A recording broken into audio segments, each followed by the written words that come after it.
Yang kedua, apa yang membuat Anda masuk ke dalam fandom tersebut? Nah, yang menyebabkan mereka masuk ke fandom tersebut adalah mereka menyukai Seventeen karena tingkahnya itu lucu bagi mereka dan seru serta random yang menjadikan para fans senang dengan kehadiran mereka. Next. Yang ketiga, ada istilah apa saja yang terdapat di boy group Seventeen?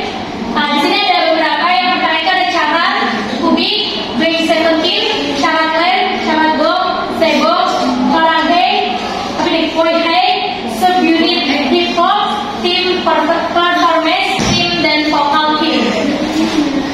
Ya, yang keempat ada apa sih makna dari istilah-istilah tersebut?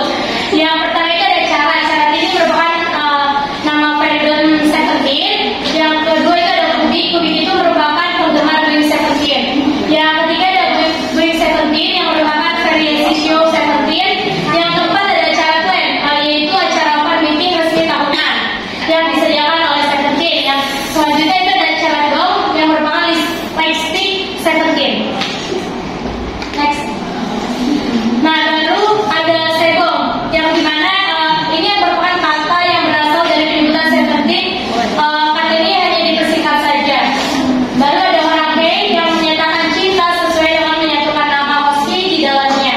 Selanjutnya ada Boy Hey, yaitu menyatakan cinta sesuai dengan menyatukan nama Wozi di dalamnya. Baru yang selanjutnya ada Subunit, Hip Hop Team, Performance Team, dan Vocal Team.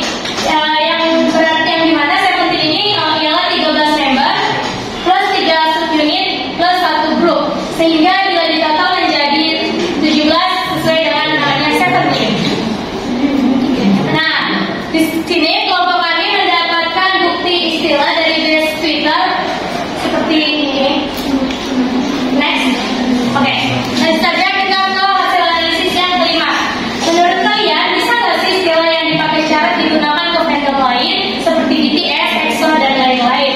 Dari kedua mahasiswa yang telah kami tanya, yaitu Dinda dan Putri, menurut mereka Charan ini tidak bisa dikaitkan dengan bahasa-bahasa fandom yang lain. Itu karena tidak akan nyambung, karena istilah-istilah mereka memiliki makna atau ciri khas tersendiri untuk setiap fandom atau grup K-pop tersebut. Oke, kita lanjut ke kesimpulan. Dimana komunitas Charan memiliki sosiolog sendiri sebagai bentuk identitas melalui istilah khas yang hanya dipahami oleh sesama penggemar Seventeen. Sosiolog ini muncul dari interaksi fandom baik di media sosial maupun kegiatan komunitas.